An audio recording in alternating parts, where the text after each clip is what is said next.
Bonjour à tous, aujourd'hui je voulais vous faire une vidéo sur l'effet miroir du runner dans les parcours de relations sacrées, qu'elles soient âmes jumelles ou flammes jumelles. Alors vous le savez tous, nous avons vécu ce parcours et nous témoignons, nous partageons, nous témoignons de ce que nous avons traversé au travers de nos vidéos afin de vous aider au mieux sur ce chemin-là. Alors, dans un premier temps, qu'est-ce que c'est qu'une relation sacrée? Effectivement, c'est une relation avec une intense connexion magnétique, des sentiments qui n'ont jamais été connus jusqu'à présent.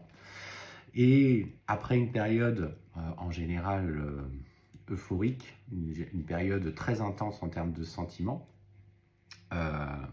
là, une personne le runner en général, très rapidement fuir la relation. Alors, soit en fonction des parcours, ça peut être le chaser qui met fin parce qu'il y a des comportements qui ne lui conviennent pas, ou le runner parce qu'il sent, il a des peurs profondes qui sont transcendées, transmutées par cet amour que vous ressentez l'un et l'autre.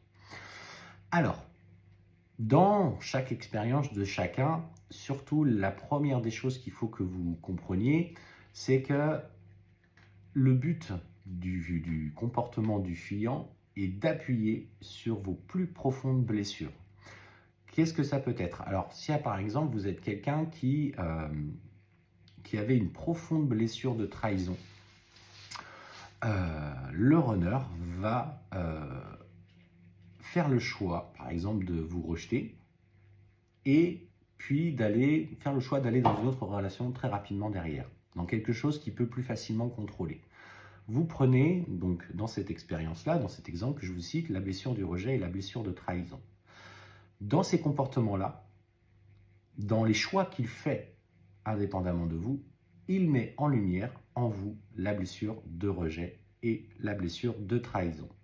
Ce qu'il faut faire à votre niveau, ce qu'il faut faire surtout à votre niveau, c'est de prendre conscience que, au-delà de l'aspect émotionnel que ça va influer en vous, c'est-à-dire vous n'allez pas être bien, vous allez pleurer, vous allez peut-être être en colère, frustré, il y a plein de sentiments qui vont émerger de ces blessures. Sauf que ces blessures sont le point de départ de votre travail, de votre cheminement personnel.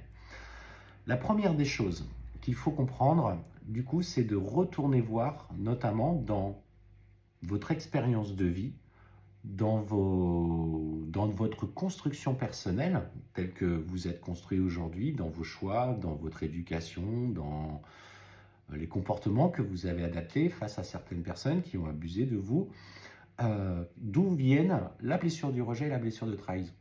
Là commence un vrai travail avec l'enfant intérieur. L'enfant intérieur, quand un enfant naît sur Terre, il est amour. Il sourit, peu importe sa culture, peu importe, on peut dire ce qu'on veut, un enfant est tout lumière, tout sensible. Et c'est par justement des expériences qu'il va vivre, indépendamment ou aussi en fonction de ses parents, qui sont les premiers repères amoureux de l'enfant, par des choix qu'ils vont faire, de professionnels, etc., que des petites blessures vont s'assimiler. Je n'accuse pas les parents. Je vois tout de suite les gens, ouais, nanana. En tant que parents, faisons du mieux que nous pouvons avec les moyens que nous avons. Et nous commettons tous, à un moment donné, des erreurs par méconnaissance, par choix parfois, parce qu'il y a des choix volontaires et il y a des choix qui sont parfois involontaires. Je prends l'exemple d'un papa qui est absent de la maison parce qu'il travaille beaucoup. Malgré lui, et je dis bien malgré lui, il va inséminer dans l'enfant intérieur la blessure de l'abandon. Et cette blessure de l'abandon, par exemple, va amener des comportements de dépendance affective de l'enfant et il va réagir à l'abandon de son père. En tant qu'adulte, adolescent, on le comprend très bien. En tant qu'enfant, il n'empêche que à ce moment-là, pof, vous allez être touché par la blessure de l'abandon. C'est du coup, pour travailler l'enfant intérieur, les plus simples manières sont effectivement la méditation. Alors nous, on en parle beaucoup parce que nous avons fait quasiment ce cheminement qu'au travers de méditation. Après, si vous avez besoin de vous faire assister dans des libérations de blessures, de schémas, effectivement, vous pouvez vous faire accompagner, soit par nous, soit par d'autres, peu importe, hein. et petit à petit prendre conscience d'événements qui ont influé dans votre enfance. Une fois que vous aurez suffisamment gratté, et je dis bien pas superficiellement, c'est-à-dire profondément dans ces blessures, votre runner n'a plus vocation à vous les présenter. Alors des fois, ce qui se passe, et ça je le dis aussi, c'est dans nos rendez-vous, c'est que si, admettons, vous êtes dans le silence par rapport à votre runner, vous êtes obligé d'avancer dans votre vie sur d'autres événements, sur l'aspect professionnel, l'aspect familial. À ce moment-là, il y a plein de choses qui se mélangent. Vous travaillez l'amour inconditionnel par rapport à votre relation, mais en même temps, il y a plein d'événements qui se passent dans votre vie. En général, c'est un reset, de toute façon, qui est vécu et on se sent complètement paumé. Ça, pour le coup, c'est vrai.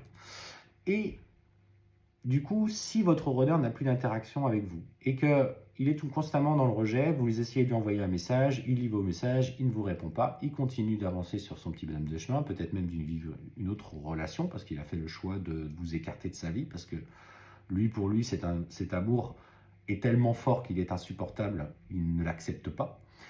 Alors, vous, professionnellement, vous vivez une période de rejet, d'abandon, d'humiliation, je ne sais quel sujet ou de trahison. Et là, à ce moment-là, vous dites « Ah, je vis un épisode, par exemple, difficile professionnellement parlant, où je vis une injustice, une humiliation, par exemple du harcèlement professionnel. » Et bien à ce moment-là, je vais travailler sur moi, sur ma blessure, du coup, à nouveau, d'injustice, etc. C'est le meilleur moyen de comprendre. Mais ça sert à tout le monde. Là, pour le coup, je parle des relations sacrées au départ de la vidéo, mais ça sert à tout le monde. C'est-à-dire que quoi que vous viviez, une fois l'aspect émotionnel passé, des émotions qui durent à peu près 48 heures, tâchez d'aller regarder d'où viennent ces blessures dans votre enfance. Ça, c'est le premier point de travail. Je vous passe les blessures transgénérationnelles, je vous passe les blessures, les dettes karmiques en lien avec les vies antérieures, les vies passées que vous avez déjà traversées. C'est une autre phase de travail qui sera amenée à être travaillée.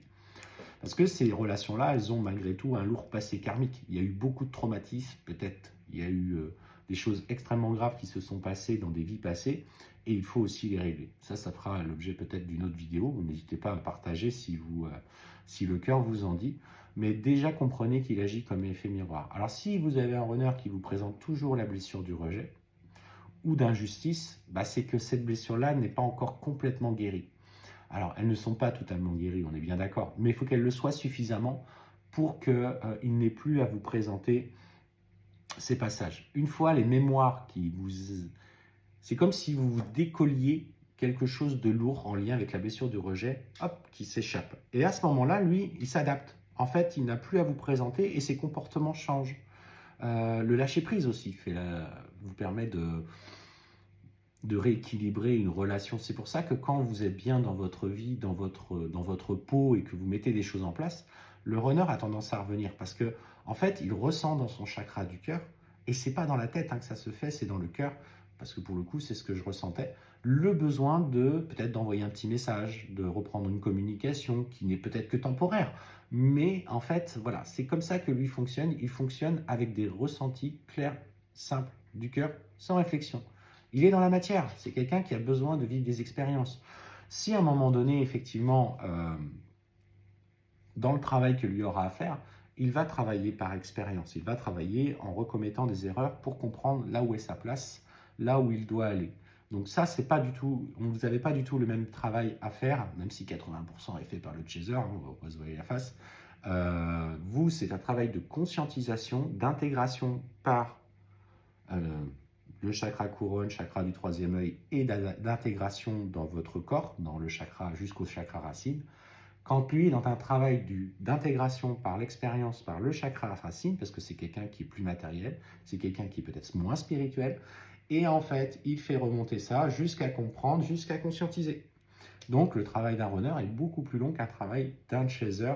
C'est pour ça que les nuits noires de l'âme du runner viennent bien après celles du chaser, qu'elles durent d'ailleurs beaucoup plus longtemps, parce qu'il va, comme j'aime à le dire, se mettre plusieurs fois les doigts dans la tranche de la porte, et se coincer les doigts jusqu'à vraiment avoir mal pour comprendre que, faut plus mettre les mains à cet endroit-là, ça fait mal. Et en fait, c'est ça. C'est des choix qu'il va faire, qui va lui le faire avancer de son côté. Donc voilà, ça c'était une première vidéo nécessaire pour ceux qui se sentent un petit peu perdus aujourd'hui, et c'est logique, hein, c'est normal. Des fois, il y a des parcours qui durent des mois, des années. L'intérêt pour l'instant n'est pas forcément de travailler une réunion, l'intérêt d'abord est de travailler pour vous.